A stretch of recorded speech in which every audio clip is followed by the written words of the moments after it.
My name is Camille Winslow and I'm 34 years old. 6 years ago, my mother called me 2 days before my biggest job interview of my life and said 8 words that I will never forget for as long as I live. Don't come back here. Kendall needs us now. No context, no apology, no explanation. Just 8 words that made 28 years of trying to matter feel like a complete waste of my life. I want you to picture this. I'm sitting in my studio apartment in Chicago, ironing my blazer, rehearsing answers to interview questions in the mirror, telling myself that this time things were finally going to go my way. And then my mother's name lights up my phone screen. And just like that, everything I'd spent months working toward got swallowed whole by the same story that had been playing on a loop my entire life. Kendall needed something, so Camille had to disappear. I had no idea that the woman I'd meet 3 days later in a coffee shop waiting room would become the person who changed everything. I had no idea that 6 years after that phone call, I would be standing at a podium in front of 200 people, being introduced as the new regional director of one of the most respected nonprofit organizations in the state of Illinois, while the family that told me I wasn't worth showing up for sat watching from the back of the room, realizing too late exactly what they had thrown away.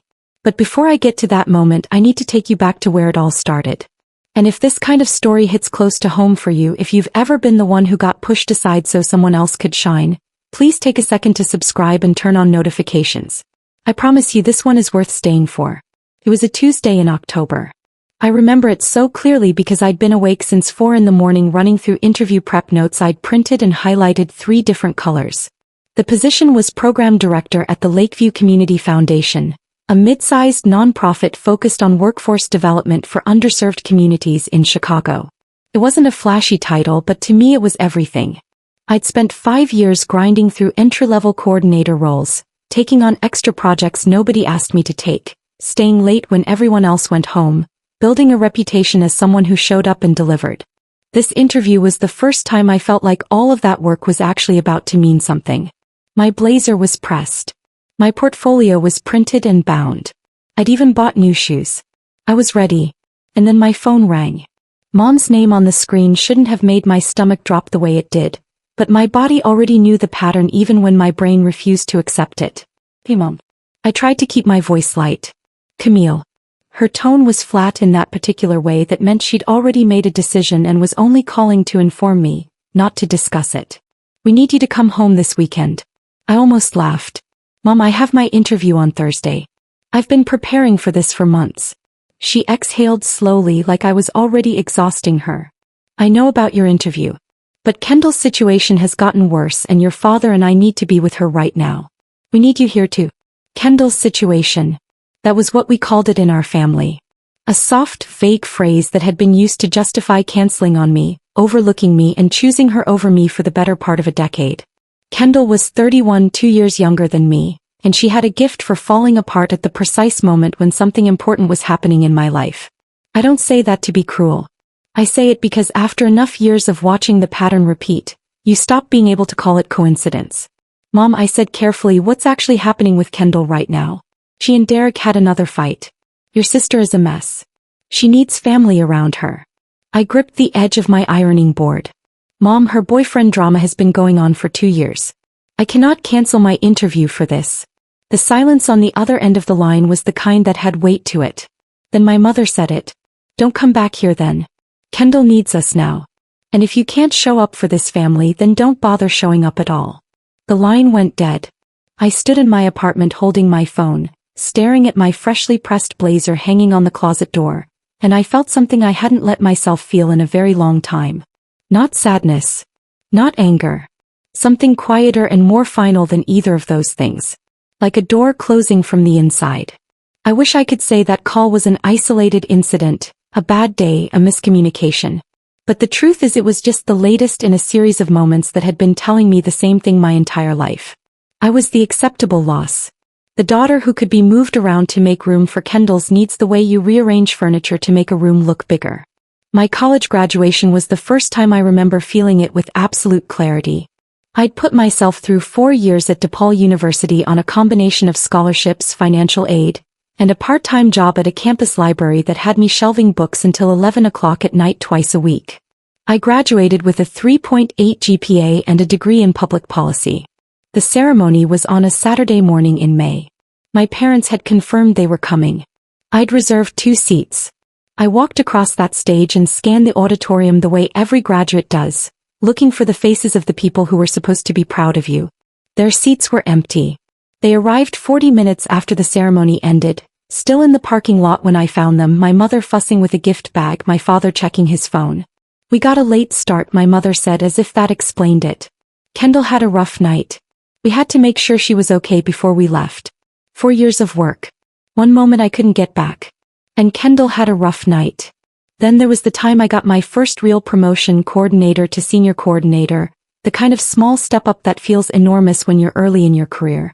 I called my parents on the way home from work, excited in that uncomplicated, childlike way you sometimes still feel as an adult when you just want someone to tell you they're proud of you. My mother listened to the news, said that's nice, and then spent the next 12 minutes telling me about Kendall's new apartment and how she'd helped her pick out curtains over the weekend. That's nice. 2 words. And then the conversation moved on like I hadn't spoken at all. I'd learned over the years to stop expecting more. I stopped mentioning achievements at family dinners. I stopped waiting for my birthday calls to last longer than 3 minutes. I stopped hoping that someday the scales would tip slightly in my direction. I made myself smaller, quieter, more agreeable, telling myself that if I just stopped needing things, stopped asking for recognition, stopped taking up space, maybe the distance would hurt less. It didn't. It just meant there was less of me left. So when my mother told me not to come back, something in me didn't break the way it might have a few years earlier. Something in me simply went still. I set my phone down on the kitchen counter, looked at my reflection in the darkened window, and made a quiet decision. I was going to that interview. I was going to walk in there polished and prepared and give everything I had. And whatever happened next, I was going to stop waiting for my family to show up for me the way I'd always shown up for them. The version of me that kept shrinking to make room for other people was done. I called my father that night. Part of me, the stubborn, hopeful part that never fully learned its lesson, thought maybe he'd push back. Maybe this would be the time he'd say something. The phone rang twice. His voice was careful. He already knew. "Dad, did Mom tell you what she said to me?" Pause. "She mentioned you 2 had words. She told me not to come home." I waited. He cleared his throat. "You know how things are with Kendall right now, Dad." I kept my voice steady. "Do you think what she said was okay?" Another pause. Longer. The kind of pause that is its own answer. "I think your mother is under a lot of stress. I think maybe this isn't the time to make it about you." About me. My voice didn't crack. I wouldn't let it. "Dad, I have the most important interview of my career in 2 days. And Mom told me not to come home because Kendall's boyfriend is mean to her. When is it ever going to be my time?" He didn't answer. I could hear the television in the background. I could picture him in the kitchen, leaning against the counter, looking at the floor the way he always did when he wanted to be somewhere else. "Dad, do you want me to come home?" The silence stretched out so long I thought the call had dropped. Then he said, "I think your mother knows best on this one, Cam." Something inside me went completely quiet. "Okay," I said. He started to say my name. I hung up. He didn't call back. I sat at my kitchen table for a long time after that, watching the city lights flicker beyond my window. And I thought clearly and calmly for the very first time that I was done waiting for people who had never once waited for me. The morning of the interview, I woke up at 5:30 and lay in the dark staring at the ceiling for a full 10 minutes. Not because I was nervous about the interview. I'd done the preparation. I knew my material cold. I lay there because I was processing something that felt bigger than a job, bigger than a phone call, bigger than one mother's dismissal. I was processing the quiet, irrefutable realization that the people who were supposed to be my foundation had never actually been load-bearing. And somehow, understanding that clearly for the first time didn't destroy me, steadied me. I got up, made coffee, put on the blazer, and looked at myself in the bathroom mirror for a long moment. The woman looking back at me had dark circles under her eyes and a jaw set a little too tight. But she was still standing. Still dressed. Still going. I picked up my portfolio, walked out the door, and took the L train downtown in the cold October gray, standing in the rattle and hum of the car with my bag on my lap, watching the city blur past the windows, telling myself over and over that I was enough. That I had always been enough. That today I was going to prove it to the only audience that had ever actually mattered. Myself. The interview lasted 2 hours. I sat across from a panel of 4 people at a long conference table on the 12th floor of a building on North Michigan Avenue, And I answered every question with the kind of clarity that only comes when you've stopped performing for people and started speaking from actual conviction. I talked about my 5 years in the sector. I talked about the programs I'd helped build from nothing. I talked about the communities I believed in and why this work mattered. When it was over, the executive director, a tall woman with reading glasses pushed up on her forehead, leaned back in her chair and said, "We'll be in touch." But she was smiling when she said it. I walked out of that building into the October wind and stood on the sidewalk for a moment, letting the cold air hit my face. I didn't know yet whether I'd gotten the job. But I knew I'd shown up fully, completely, without shrinking a single inch. And for the first time in longer than I could remember, that felt like enough. I treated myself to lunch at a small cafe 2 blocks from the foundation office.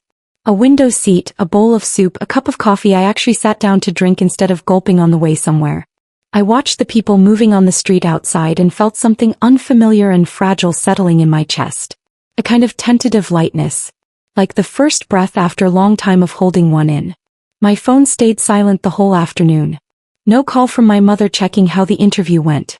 No text from my father asking if I was okay. Nothing from Kendall, not that I expected anything from her. The silence from them no longer surprised me, but that day for the first time, it didn't hollow me out either.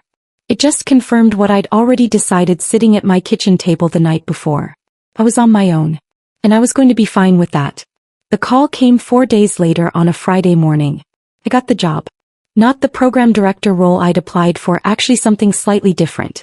The foundation had been restructuring internally and they offered me a senior program manager position with a clear path toward a director title within 2 years if I performed the way my interview suggested I would. It was more than I'd walked in hoping for. I said yes before the executive director finished her sentence. I hung up and sat in my apartment for a long moment with my hands still on my phone. Then I did something I hadn't done in years. I cried. Not from sadness. From the specific, overwhelming relief of a person who has been carrying something heavy for a very long time and has just been allowed to set it down. I called 2 people that day. My friend Dana, who screamed so loud I had to hold the phone away from my ear, and my father. I don't know why I called him. Some reflexes take longer to unlearn than others. He answered on the 3rd ring, sounding distracted. That I got the job. I got the position at the foundation. Pause. It's good. Yeah. Listen, I'm in the middle of something with your mother right now. Can I call you back? He didn't call back. I never mentioned it again. I started at the Lakeview Community Foundation 3 weeks later and threw myself into the work with everything I had.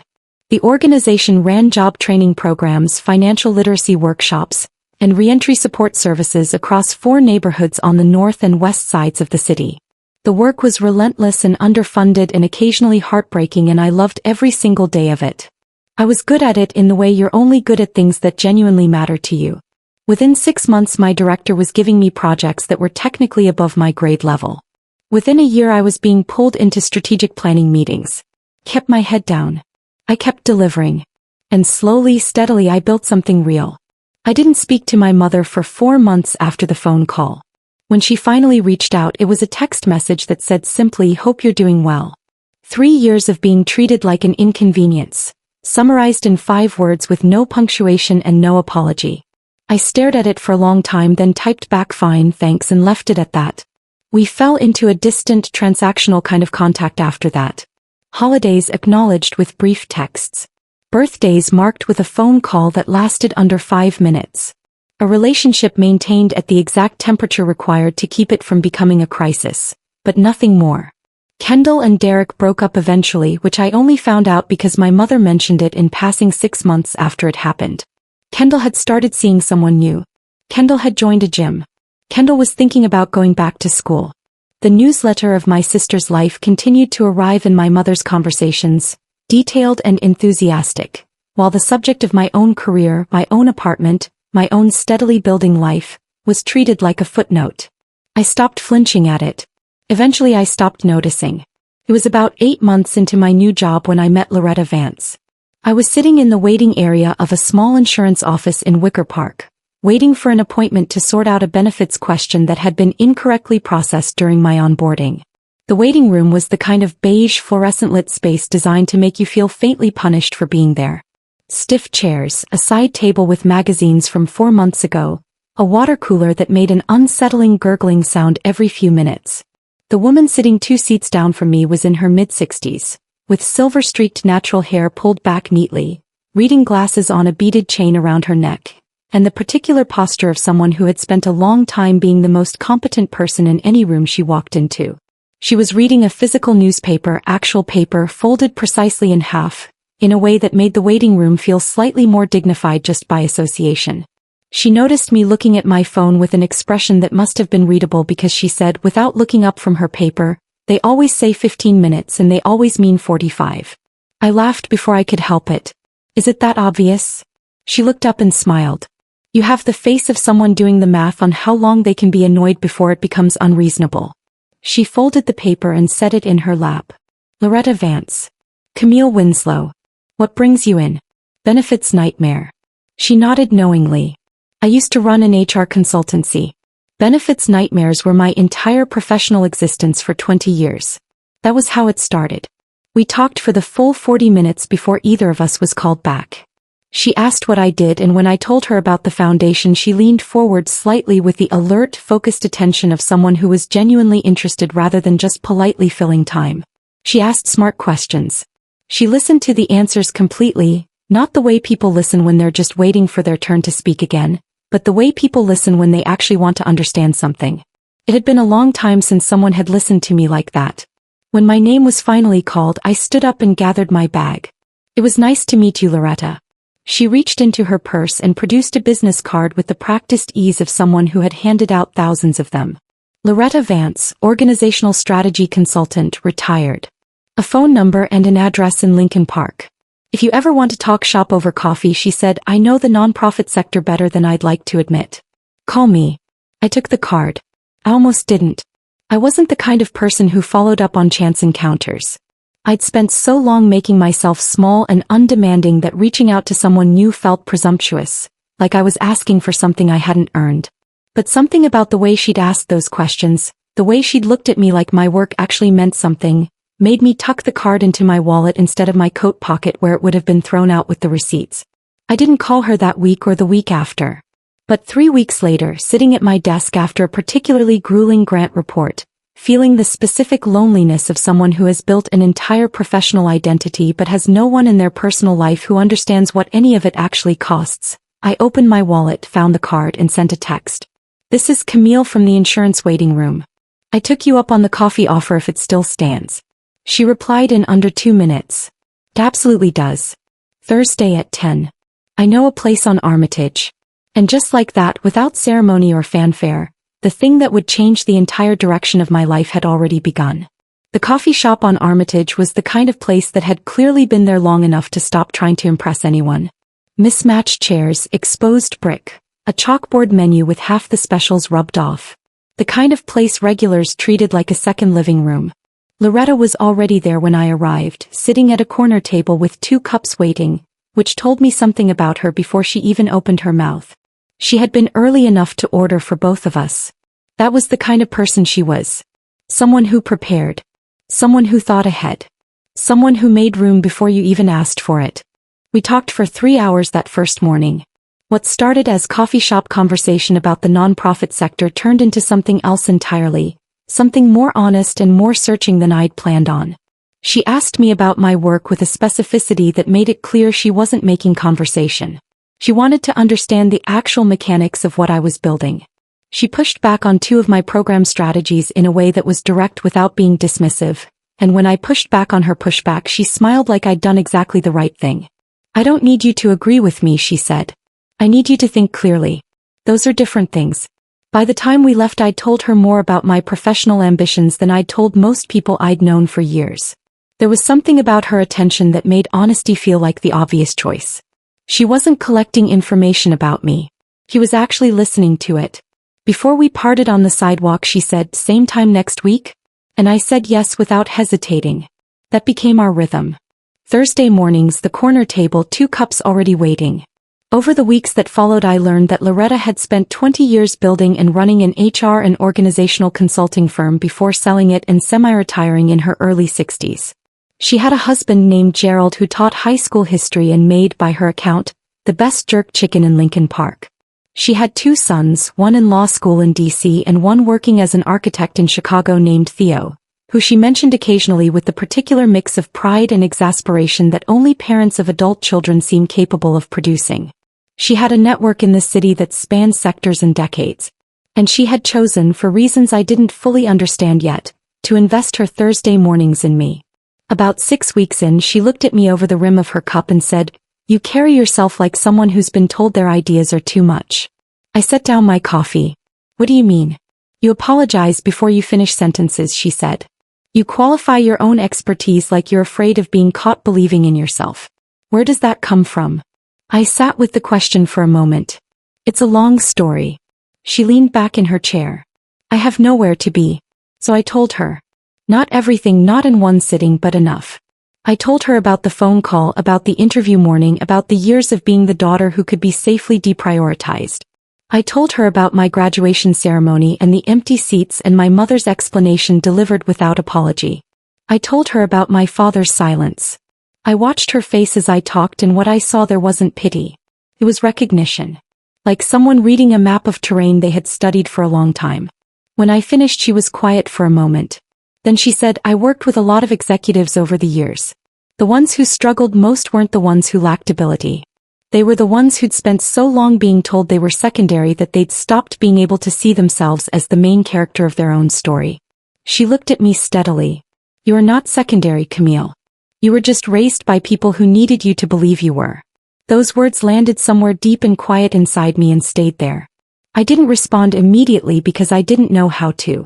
But I didn't change the subject either. And Loretta, to her credit, didn't fill the silence with something easier. She just let it sit there solid and true until I was ready to carry it. By the time spring came, I had stopped thinking of Loretta as a mentor or a professional contact and started thinking of her simply as someone who mattered to me. The distinction felt important. It wasn't transactional anymore. It wasn't networking. It was something closer to the kind of relationship I'd spent my whole childhood quietly hoping my mother could be. Someone who paid attention. Someone who showed up. Someone who, when I walked into a room, looked genuinely glad I was there. She started inviting me to other things. A lecture series she followed at the University of Chicago. A fundraiser gala for a literacy nonprofit she supported where she introduced me to 3 people whose names I recognized from grant applications and shook my hand with that proprietary pride of someone presenting someone they personally vouched for. Sunday dinners at the house in Lincoln Park where Gerald held court over a stove that always smelled extraordinary, and their son Theo, when he was in town, teased his mother with the easy familiarity of someone who had been doing it his entire life. The first Sunday dinner I attended, I sat at their kitchen table and watched the way this family existed together, the interrupting and the teasing and the passing of dishes without asking, and felt something familiar open up in my chest. Not grief, not quite. More like recognition. The particular ache of seeing something you'd always wanted but hadn't known how to name. I was quiet during that first dinner, more observer than participant, but nobody made me feel strange for it. Gerald kept refilling my water glass. Loretta kept pulling me into the conversation by asking my opinion specifically on things she knew I'd have something to say about. And Theo, who I'd been mildly intimidated by from Loretta's descriptions, turned out to be exactly as direct and easy to talk to as she was, just with less patience for small talk and a better knowledge of Chicago architecture than anyone I'd ever met. I didn't go back the following Sunday. I almost didn't go the Sunday after that. It felt too generous, too much to receive from people who didn't owe me anything. I'd spent so long earning the right to take up space in my family's life that accepting warmth without a transaction felt almost suspicious, like there had to be a cost I hadn't found yet. But I went back. And the Sunday after that. And gradually, without ceremony, I stopped feeling like a guest and started feeling like someone who simply belonged there. Back at work, things were accelerating in ways I hadn't fully anticipated. 18 months into my role at the Lakeview Foundation, the executive director called me into her office and told me that the deputy director position was being restructured and that my name was at the top of the internal consideration list. I would need to lead a major community impact report, present it to the board, and demonstrate strategic leadership capacity before a final decision was made. It was the kind of opportunity that either broke you or defined you. I called Loretta from the parking lot before I'd even gotten back to my desk. What she did next was something I have never forgotten and will never be able to fully repay. She cleared 3 Thursday mornings in a row and sat with me going through that report line by line, not to write it for me but to ask the questions a board member would ask, to push me until my answers were airtight, to make me articulate not just what my programs had accomplished but why it mattered and what it meant for the organization's next chapter. She had done this for paying clients for 2 decades. She did it for me over coffee because she believed in what I was building. I presented to the board on a Wednesday afternoon in February. 12 people around a long table, the kind of room that was designed to make you feel the weight of being evaluated. I had prepared so thoroughly that the nerves I'd expected never fully arrived. I walked them through 18 months of program data, community outcomes, partnership development, and strategic recommendations with the calm specificity of someone who knew exactly what they were talking about and had stopped apologizing for knowing it. When the board chair asked a sharp question about budget sustainability, I answered it without flinching. When another member challenged a projection, I held my ground and explained my methodology with the particular confidence that comes not from arrogance but from having done the actual work. 2 weeks later, I was offered the deputy director position. I accepted it the same day. That evening I went to Sunday dinner at the Vance house and Loretta put a bottle of champagne on the table and Gerald made a toast that went on long enough that Theo started timing it on his phone, which made Loretta sweat his arm, which made everyone laugh, and I sat in the middle of all of it feeling something I hadn't felt in years. Celebrated. Genuinely, unconditionally, without any asterisk or caveat, celebrated. I called my parents that night. Not because I expected anything different, but because some part of me still needed to make the attempt, to be the person who reached out, to not become someone who stopped trying entirely. My mother answered and I told her about the promotion. That's good, she said. Kendall just got a new job too, actually, did I tell you? She started at a dental office last month. He seems to really like it. I listened for another 4 minutes, said goodnight and hung up. Then I sat in my car in the Vances driveway for a moment, and for the first time I didn't feel the familiar hollow ache. I just felt tired of a pattern that had nothing left to teach me. I went back inside. Gerald had saved me a second serving. Loretta was already pouring more champagne. And that, I decided, was exactly enough. The deputy director role changed things in ways I hadn't fully anticipated. It wasn't just the title or the salary bump, though both of those mattered. It was the shift in how I moved through the organization, the weight of decisions that now landed on my desk, the way staff came to me not just with logistics but with problems that required judgment. I had spent years being someone who executed other people's visions. Now I was being asked to hold one of my own. It was uncomfortable in the way that growth always is, like something stretching that had been compressed for too long. But I leaned into it.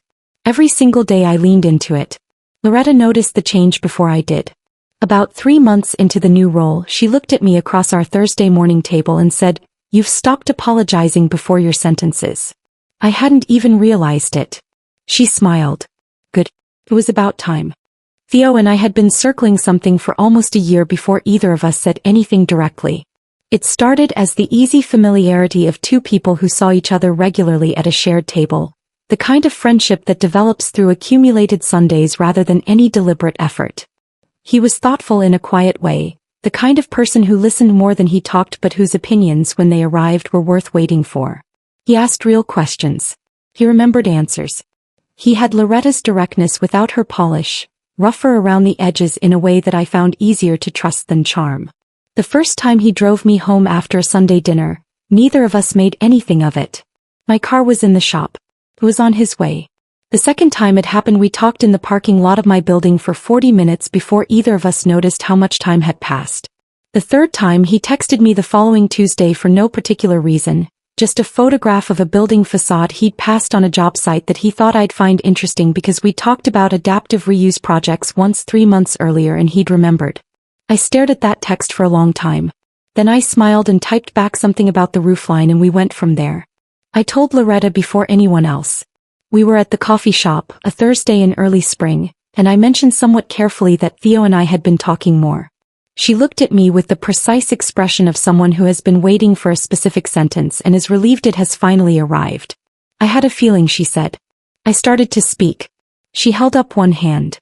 I want to say something before you get self-conscious about this. She set down her cup. Theo is a grown man who makes his own choices.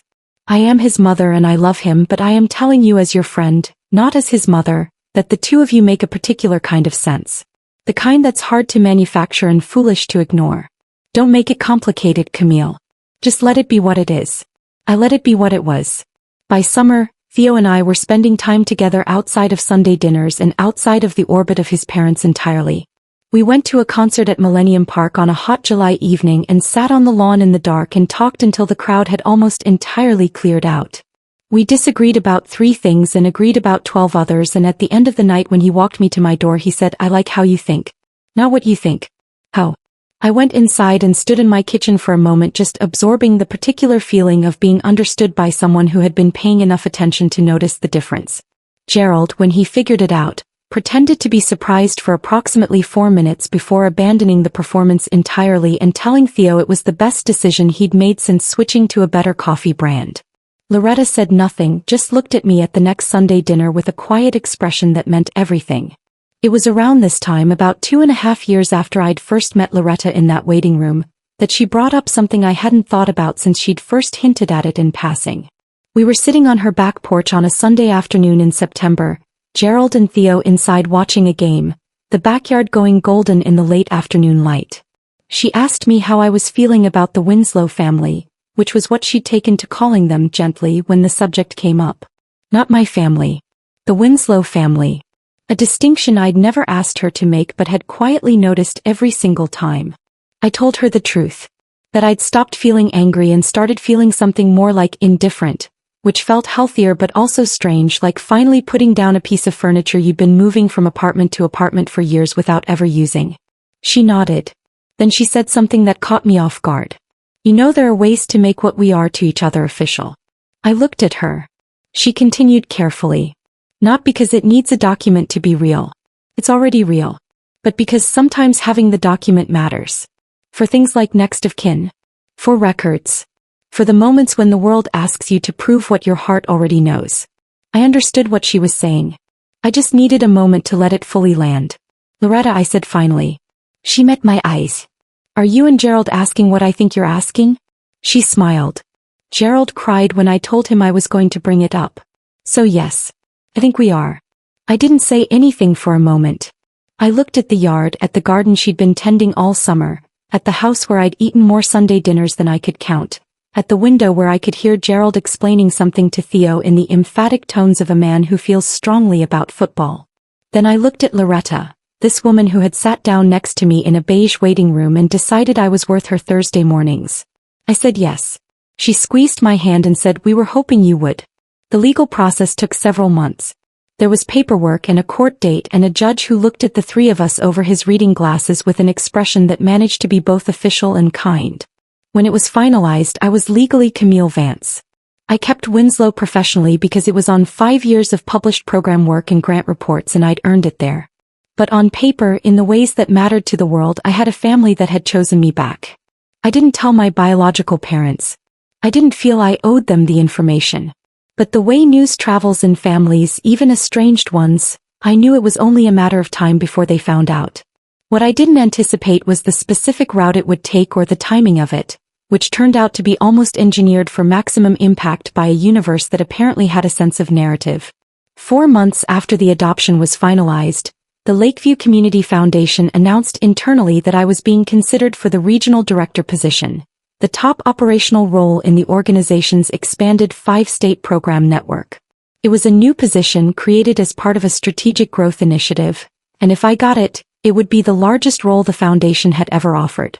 The announcement ceremony was being planned as a proper public event, a donor reception and leadership celebration at a venue in the West Loop, 200 guests, board members, funders, community partners, press. The kind of event that gets written up in sector publications. The kind of moment that becomes part of a professional record that follows you. I found out my biological family had learned about it in the most particular way possible. My cousin Dina, who I'd maintained a loose but genuine connection with over the years through occasional texts, sent me a message one afternoon that said simply, "Your mom saw something about your foundation event online. She's been asking me questions. Thought you should know." I read it, set my phone face down on my desk, and took 3 slow breaths. Then I picked it up and replied, "Thanks for the heads up. I appreciate it." That evening I mentioned it to Theo over dinner at our apartment. His expression didn't change much, just a slight settling around his eyes. What do you want to do about it? I pushed my food around my plate for a moment. Nothing yet. Let me think. He nodded and didn't push it further, which was one of the things I had come to rely on about him. He knew the difference between support and pressure, and he never confused the two. I thought about it for 3 days. Then I made a decision that surprised even me. I wasn't going to reach out to block them from finding out. I wasn't going to send a preemptive message. I wasn't going to negotiate or prepare or manage the situation in advance. I was going to let the ceremony be exactly what it was supposed to be. A celebration of 6 years of work, of a life I had built from nothing, of a family who had shown up for me in every way that counted. And if the people who had once told me not to come back happened to find their way to the edges of that evening, then they were going to see all of it. Every single thing they had decided I wasn't worth sticking around for. I wasn't going to shrink the moment to protect them from what they'd missed. Not this time. Not ever again. The venue was a renovated event space in the West Loop called the Meridian, the kind of place with exposed industrial ceilings and floor-to-ceiling windows that looked out over the city skyline. The foundation had taken over the entire second floor for the evening. By 6:30, 200 people had filled the room. Board members in tailored blazers. Community partners I'd worked alongside for years. Funders who had sat across grant tables from me and watched me make the case for programs I believed in. Staff who had stayed late with me on nights when the work felt impossible and the resources felt thin. The room smelled like good food and expensive candles and the particular electricity of a crowd that had gathered for something that actually mattered.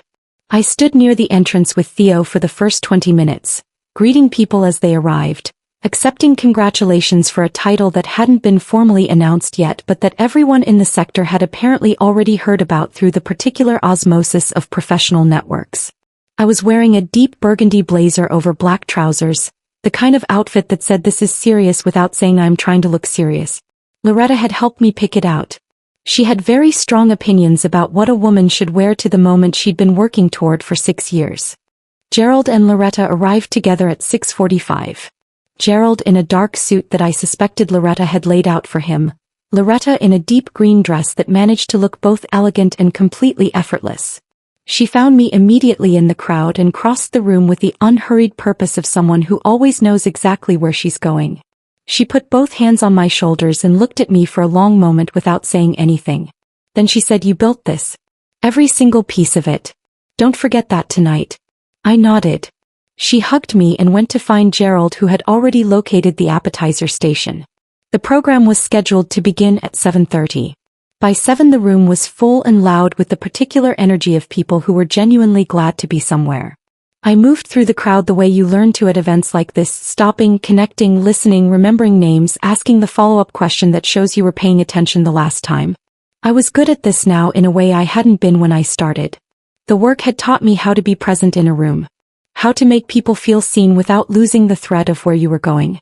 It was Theo who saw them first. I was standing near the windows talking to the foundation's board chair when I felt Theo's hand find the small of my back, light and deliberate. The specific signal we'd developed over 2 years together that meant I need to tell you something without making a scene. I wrapped up the conversation smoothly, turned slightly, and he leaned in close. "Your parents are here." I kept my expression neutral. "We're near the main entrance. They must have found the event listing. There's 2 of them. Your mom and your dad." I took one slow breath. He studied my face. "What do you want to do?" I thought about it for exactly 3 seconds. "Nothing yet. Let the program run. Then we'll see." I didn't look toward the entrance. I didn't want to give the moment more weight than it deserved. Not yet. Instead I turned back to the room and kept moving, kept connecting, kept being fully present in the space I had earned, and I let the evening continue to build toward what it was supposed to be. At 7:30 the executive director, a measured and precise woman named Claudette Warren, who had hired me 6 years ago and watched every step of what came after, stepped to the podium and the room quieted. She spoke for about 8 minutes about the foundation's growth, about the new regional structure, about the kind of leadership this expansion required. She was a careful speaker, not given to sentimentality, which made what she said next land harder than it would have from someone more effusive. She said, "The person we are naming tonight did not come to this organization with connections or credentials that opened doors for her. She came with an understanding of this work that can't be taught and a commitment to it that has not wavered once in 6 years. She came with the particular quality of someone who knows what it means to need something and has turned that knowledge into the engine of everything she builds. I am proud to name Camille Winslow as the Lakeview Community Foundation's inaugural regional director. The room applauded. I crossed the floor to the podium, shook Claudette's hand, turned to face 200 people who were standing and clapping, and felt something move through me that I didn't have a clean word for. Not triumph exactly. Something quieter and more durable than that. Like the specific satisfaction of a long equation that has finally resolved. I found them in the crowd before I started speaking. My mother and my father standing at the far edge of the room near the back wall, partially obscured by a pillar. Not seated because they hadn't been given seats, not greeted because no one here knew who they were. My mother had her chin lifted in that particular way of hers.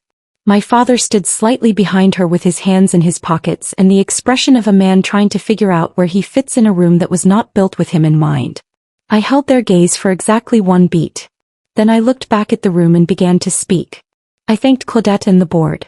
I thanked the program staff who had been in the trenches with me. I talked about the communities the foundation served and why the work mattered and what the regional expansion meant for the next 5 years.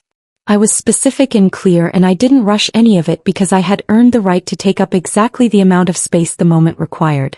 And then near the end I said something I hadn't planned but that arrived fully formed, the way the truest things sometimes do. I said, the most important thing I have learned in 6 years of this work is that the people who show up consistently without conditions, without keeping score, are the ones who build something real. That's true in communities. It's also true in families. I am lucky enough to know both. I looked directly at Loretta and Gerald in the crowd. Loretta had her hand pressed to her chest. Gerald was not succeeding at not crying. I said, thank you for showing me what showing up actually looks like. The applause came back full and warm and I stepped away from the podium and back into the room and the evening moved forward the way good evenings do, with food and conversation and the slow satisfying unwinding of a night that has gone exactly as it was supposed to. It was 40 minutes later when my mother found me. I was standing near the windows with a glass of water when I heard her voice behind me. Camille. I turned around. She looked smaller than I remembered, or maybe I was just standing differently. Her chin was still lifted but her eyes had something in them I hadn't seen before. Uncertainty. Real, unmanaged uncertainty. I said her name back without warmth or coldness. Just acknowledgement. She said, you didn't tell us about any of this. It wasn't a question. No, I said. I didn't. Her jaw worked slightly. We had to find out from a post shared in a neighborhood group. I nodded slowly. That sounds like it was probably surprising. She stared at me. That's all you have to say? I looked at her evenly. What would you like me to say? That I should have called you? I haven't heard your voice in 14 months. You sent me a text on my birthday that said hope it's a good one with a cake emoji and neither of us followed up. So no. I didn't think to add you to the guest list for the most important evening of my professional life. My father had appeared beside her now, quiet and slightly grayer than the last time I'd seen him. He looked around the room slowly, at the crowd, at the podium, at the banner with the foundation's logo and my name printed beneath the new title. His expression was not angry. It was the expression of a man doing an accounting he had been avoiding for a long time and finding the numbers very much not in his favor. My mother's voice sharpened. You have a new name. You were apparently adopted. You didn't think we deserved to know? Kept my voice level. I didn't think about what you deserved. I thought about what I needed. And what I needed was to build something without waiting for you to decide whether it was worth acknowledging. Her face flushed. We are your parents. The people in this room who are legally my parents, I said, are standing about 30 feet away. They have been to every significant moment in my professional life for 4 years. They came to my board presentation. Gerald drove 40 minutes in a snowstorm to bring me soup when I had the flu the week before a grant deadline. I paused and let that settle. You were not at any of those things. Not because I didn't want you there. Because you never asked. The silence between us had a specific texture. Not explosive. Just heavy and honest and long overdue. My father cleared his throat and said my name softly. Camille. I looked at him. There was nothing combative in his face. Just a man standing in a room full of evidence of a daughter he hadn't chosen, trying to locate the words for what that had actually cost. He said, I should have called you back. I should have called you back 100 times. My voice was steady. I know, Dad. I know you should have. The three of us stood there in a pocket of stillness inside a room still very much alive all around us. Glasses clinking, conversations layering over each other, background music threading through every corner of the space. None of it touched the particular quiet that had settled between me and my parents. My father's words were still hanging in the air between us. I should have called you back 100 times. I had waited years to hear something like that from him. And now that it was finally here, standing in the middle of everything I had built without him, I noticed something unexpected. It didn't fix anything. It didn't unlock some reservoir of relief I had been quietly storing. It just sat there, honest and too late, like an apology for a bill that had already gone to collections. Sincere. Insufficient. Ugh. My mother had gone quiet beside him, which was unusual enough that I paid close attention. She was reading the room the way she had been since she arrived, and I understood exactly what she was doing. She was seeing the staff who had gathered to celebrate me. The board members who knew my name without introduction. The banner. The podium. The 200 people who had shown up on a weeknight because my work had meant something genuine to them. She was doing the same accounting my father was doing, arriving at it from a different angle and with considerably less grace about what the numbers actually revealed. I spoke first because I had decided long ago that I was done waiting for other people to set the terms of difficult conversations in my own life. I said, I want you both to understand something before we go any further tonight.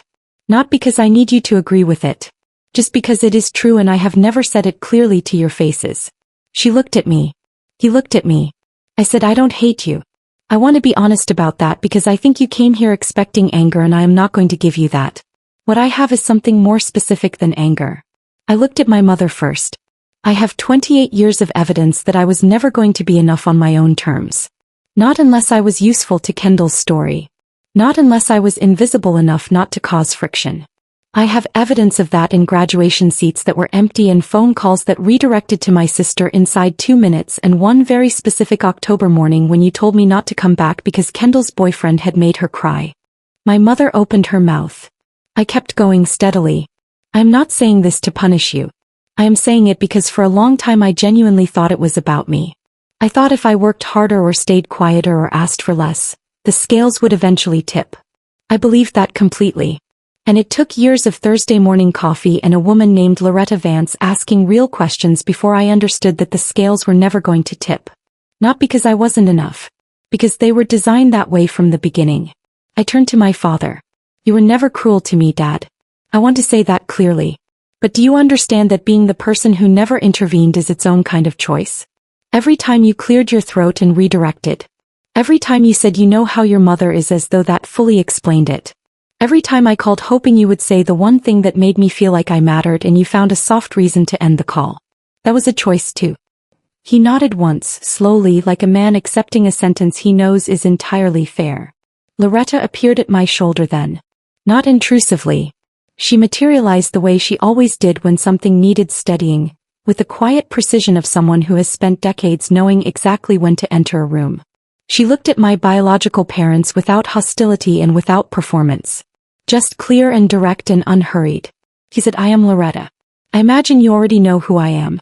My mother's expression had been open hostility moments before and was now something more complicated. My father extended his hand automatically, the reflex of a man who defaults to manners when everything else has failed him. Gerald appeared one step behind her, solid and present, and nodded once at my father the way men sometimes communicate entire paragraphs without a spoken word. My mother found her voice. She looked at Loretta and said, You took my daughter from us. Her tone was not aggressive. It was bewildered, like a person still working out how she had arrived here without seeing it coming. Loretta did not flinch. She said, Your daughter was carrying years of being quietly told she came second in her own family. I offered her coffee and a Thursday morning. She did everything else herself. Every person in this room, every program this foundation runs, every word on that banner is entirely and completely hers. She built all of it. We just made certain someone was paying attention while she did. My mother looked at me then. Really looked at me without the filter of her own grievance or the narrative she had built about what tonight was supposed to mean. I watched something shift across her face. Not transformation. Not the version where a parent finally sees everything clearly at once. Something smaller and more honest. A hairline crack in the certainty she had carried all the way here. The version of events she had been holding bumped against the version standing in front of her and could not hold its shape anymore. I said, I am not asking you to understand all of it tonight. I know that is a great deal to absorb at an event you were not invited to attend. But I need you to hear this one thing. I gestured at the room around us, at Loretta and Gerald, at Theo who had drifted close enough to be present without inserting himself, at the staff still celebrating at the far end of the space. This is my life now. This is what it looks like when someone chooses you without conditions. I am not angry that you couldn't give me that.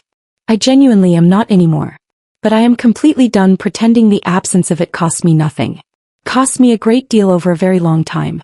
And I built something real and lasting anyway. My father said my name very quietly. I looked at him and said, I know you are sorry, Dad. I believe you. But sorry is a starting point and not an arrival. If you want to be part of what comes next, it is going to require showing up consistently, without conditions, in the small ordinary moments that never feel significant until you realize they were the only ones that ever truly mattered. I did not wait for a response. I turned to Loretta and Gerald and Theo and said, I believe I have earned a glass of champagne tonight. Gerald already had one extended toward me before I finished the sentence. Of course he did. Of course he always did. The rest of the evening was everything it was supposed to be. My biological parents left quietly 20 minutes later. I watched my mother move toward the exit with her coat held against her chest, my father with his hand briefly on her back as they went. I watched them leave and felt something I had not anticipated. Not satisfaction. Not grief. Something closer to release. The sensation of setting down a weight you have carried so long you had stopped registering the strain until the moment it finally left your hands. 1 year later, life had settled into something I still occasionally had to confirm was real and mine. Theo and I had an apartment in Wicker Park with a kitchen large enough to cook in and a Sunday routine that anchored the whole week. The regional director role had expanded in scope in ways that kept me challenged and engaged every day. Loretta and I still kept Thursday mornings at the corner table on Armitage. Gerald had taught me his jerk chicken recipe over 3 patient Sunday sessions, each ending with him insisting I had nearly gotten it and me understanding he was being generous on purpose. My father called on my birthday. Not a text. An actual call that ran 22 minutes. We talked about ordinary things and at the end he said, I am proud of you, Cam. Always was. I just did not say it nearly enough when it mattered most. I told him thank you and meant every word and let it be what it was. A beginning. Uncertain and careful and real. My mother had not called. I had stopped waiting for her to. Some accountings take longer and some people need more time to reckon honestly with what their own choices cost the people around them. What I knew, sitting out on the fire escape of our apartment on a warm October evening with Theo right beside me and the whole lit city spread out below and a Sunday dinner to look forward to in the morning, was this. I had stopped building my life around the question of whether the people who were supposed to love me first were ever going to manage to do it correctly. I had spent too many years in waiting rooms of every kind, the real ones and the long invisible kind that live quietly inside you. I had finally walked out of every single one. And what I found waiting on the other side was not a substitute or a consolation or a careful imitation of what I had originally wanted. It was the real thing itself. Chosen, deliberate, consistent, and completely and permanently mine. If this story made you feel something, don't just scroll away. There are so many stories out there that never get told, and here on Confira Stories we bring them to life. So if you enjoy emotional, real-life drama like this, take a second to subscribe and be part of the journey. And if you've ever been in a situation like this, or have a story of your own, share it in the comments. I read them. Thanks for watching, and I'll see you in the next story.